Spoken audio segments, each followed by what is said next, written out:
So,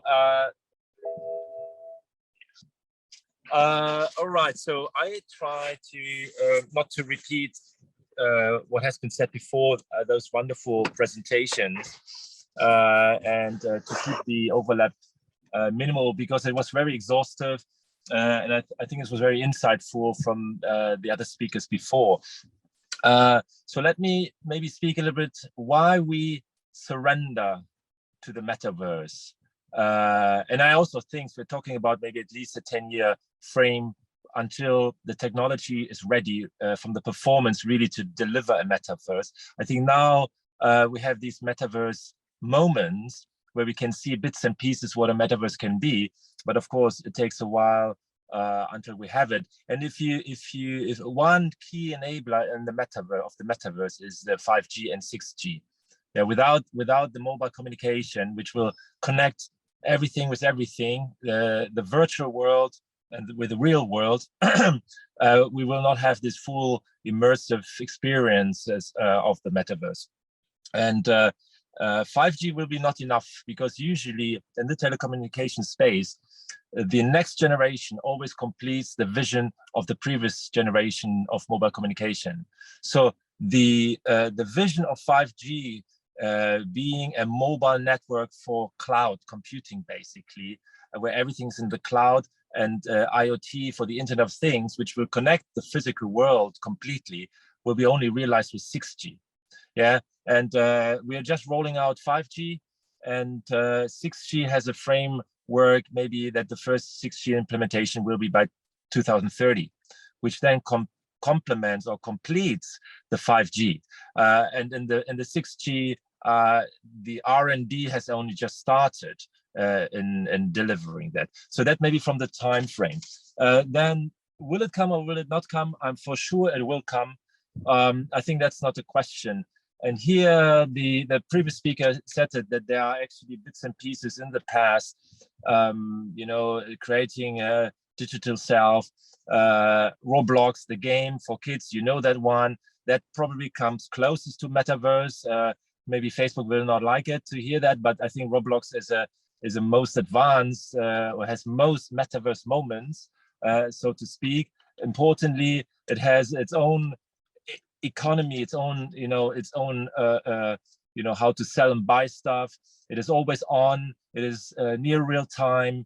It combines physical with virtual objects, and you have to consider, you know, when I buy something virtually and I get it physically, and how is the other way around? When I have something physically, how can I put it into the virtual realm?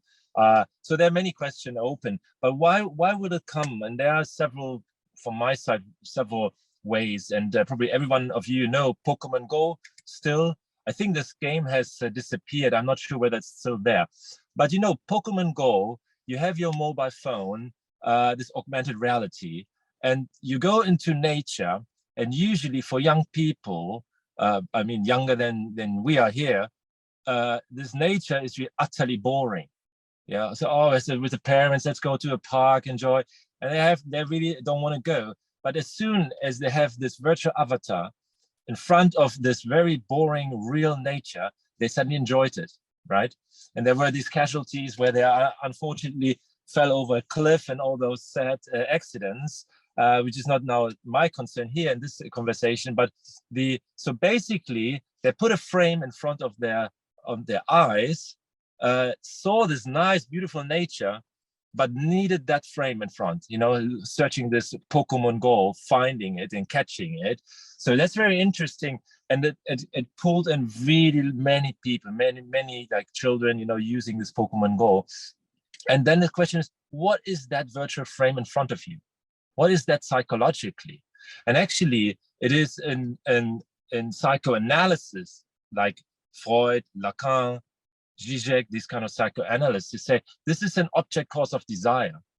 So it creates a desire to engage with the reality.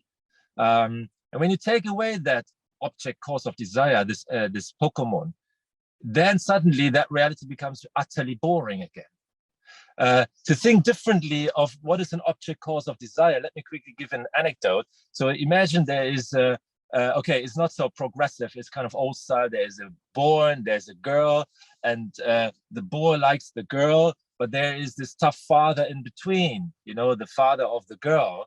And so they really have this love feeling of affection, but the father kind of prohibits it. That's normal, right? The father will just make sure that the daughter, you know, picks the right person here.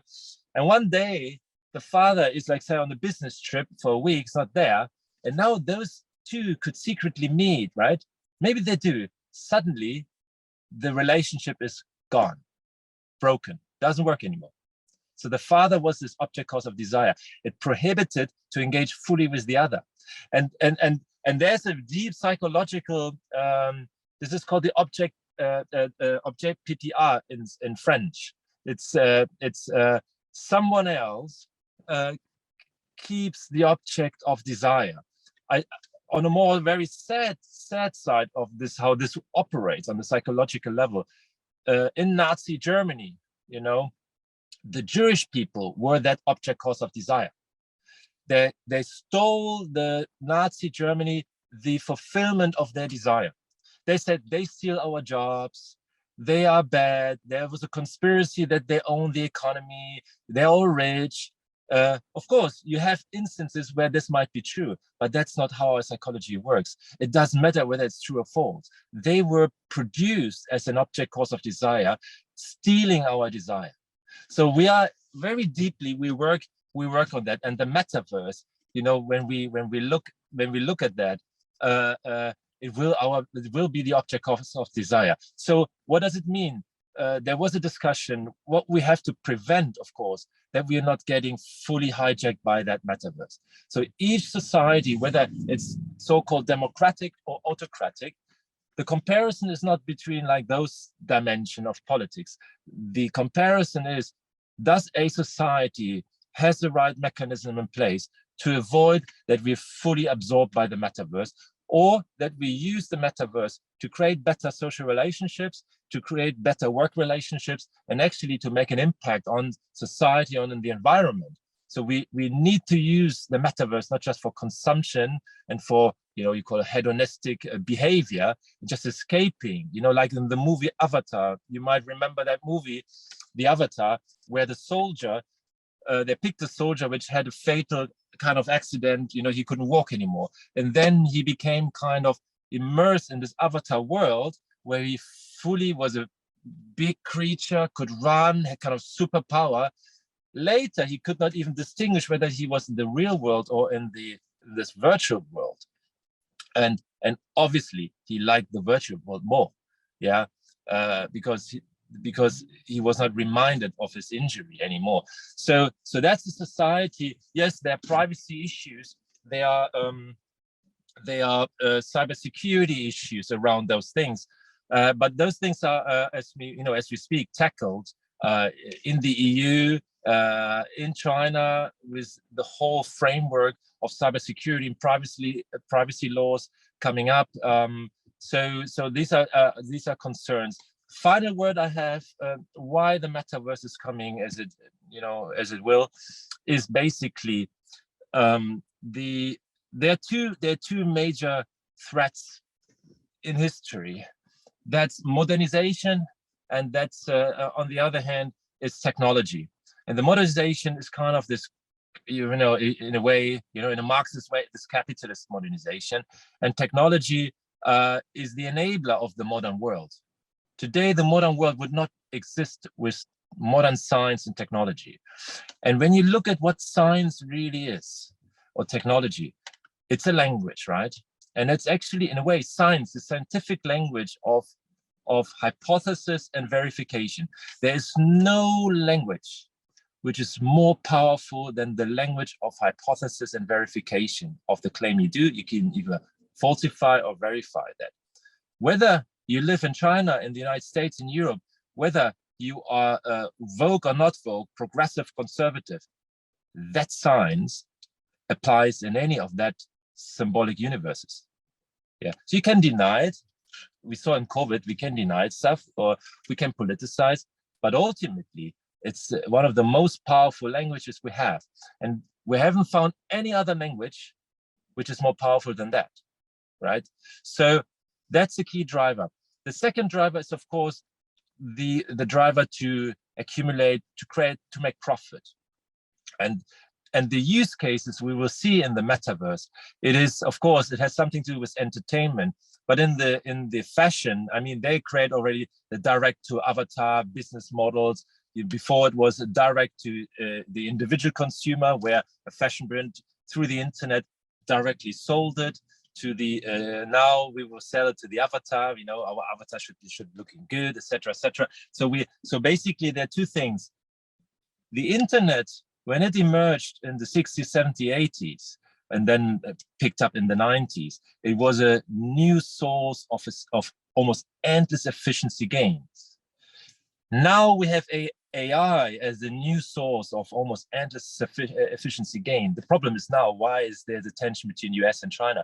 Because the US is not the sole country, even Western Europe, which can utilize that source. Now we have other regions in the world which can utilize that source, and that's, of course, that creates a lot of tension because some other countries lose their competitive edge here. So the metaverse, in that way, is not comparable with AI, but it is an application of those technologies like 5G, 6G later, like blockchain, like crypto, you know, like quantum computing. So it will be a new platform, right? It is not a fundamental technology. It is the application of a technology which makes it possible. Final sentence, then I finish. Why is it happening? Because of the scientific progress. We cannot stop the scientific progress. Even though we know AI is a dual-use technology, we will still use it. It doesn't matter. It's not a matter of choice whether I do good or bad. I mean, AI good or for bad. It's not a matter of individual choice. The dual-use element will prevail. You can do it for good, but the same recognition of images is used for making AI battle ready for military use. And so it doesn't matter what you do, it will be used for bad. It is inevitable. And that mixed with our desire to create profit will bring the metaverse into life. Yeah, now we have just these moments of metaverse. We'll bring it to life. And the idea, what I mentioned before, the deep psychological functioning of the object cause of desire, the object PTR in psychoanalysis, our enjoyment to have those frames in front of us and to engage and to escape the utterly boring real world with our mundane problems we have. So again, to make it an utopia, to prevent it a dystopia, to make it more of an utopia, a society's responsibility is to prevent that we are just sucked into that fully. So with that, I would hand back to the kind hosts, and thank you very much for inviting me.